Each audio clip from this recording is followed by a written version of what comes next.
Friends, Radhe Radhe, जय श्री कृष्णा। आप सबको मेरा प्यार भरा नमस्कार।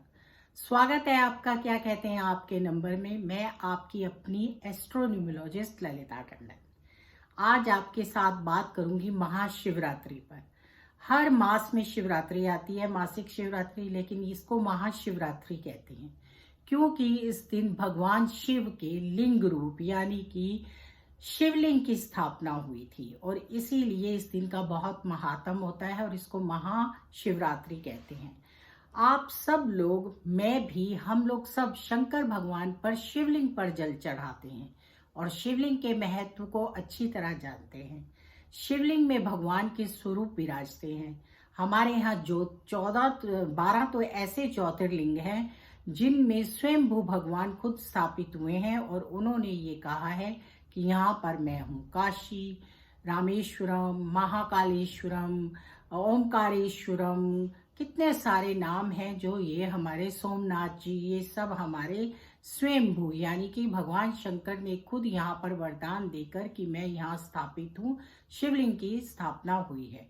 और शिवलिंग की ही जो स्थापना है ये इस दिन शिवलिंग का ही प्राकट्य हुए था, इसलिए महाशिवरात्रि मनाते हैं और इसका बहुत ही ज्यादा अच्छा परिणाम और फल मिलते हैं क्योंकि हम सब लोग शंकर भगवान पर जल चढ़ाकर ही शंकर भगवान की पूजा अर्चना करते हैं।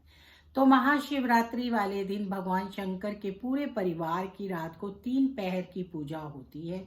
इसलिए इस बार शिवरात्रि 8 तारीख को है। उस दिन प्रदोष भी है और बहुत अच्छे संयोग हैं और उसका हमें लाभ उठाना चाहिए। प्रदोष की भी शाम को ही पूजा होती है। शंकर भगवान की पूजा सब करते हैं, महादेव के ऊपर जल चढ़ाते हैं। हमारे भोले भाले महादेव एक लोटा जल से प्रसन्न हो जाते हैं और सबको आशीर्वाद देते हैं। यहाँ पर महाशिवरात्रि पर आप लोग भगवान शंकर की पूजा रखिए। अगर व्रत करना चाहते हैं तो हम फलाहारी व्रत कर सकते हैं, निराहारी व्रत कर सकते हैं, या आप नमक के बिना व्रत कर सकते हैं, फल खाकर व्रत कर सकते हैं। शंकर भगवान की पूजा में भगवान हमेशा भाव देखते हैं कि मेरे भक्त का भाव क्या है।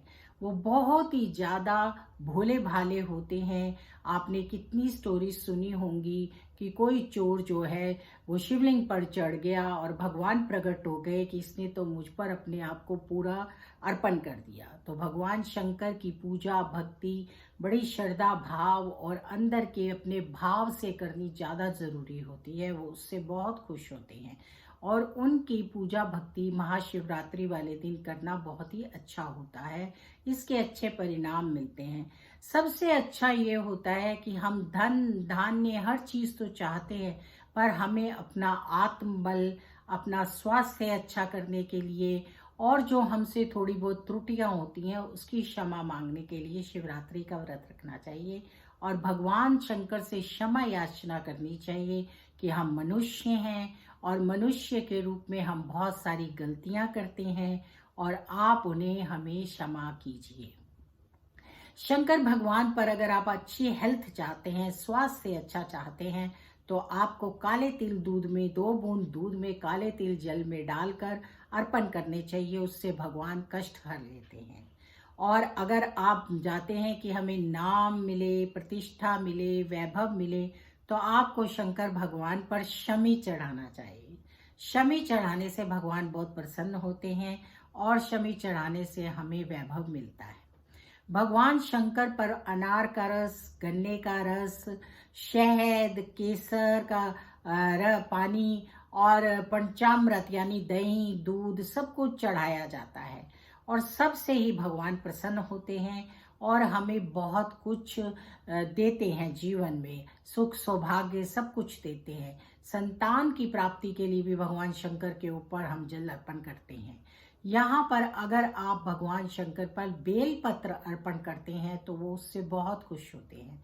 और अगर आप चाहते हैं कि हमारी कोई मनोकामना है और भगवान उसे पूरा करें, क्योंकि हमारी मनोकामना तो हमारे इष्ट देव या हमारे ईश्वर ही पूरा करते हैं, तो महादेव पर आप 11 बेलपत्र लीजिए और उसके ऊपर आप हल्दी से, केसर से या फूल के अंदर चंदन को मिक्स करके आप पीसेंगे तो येलो कलर का हो जाता है।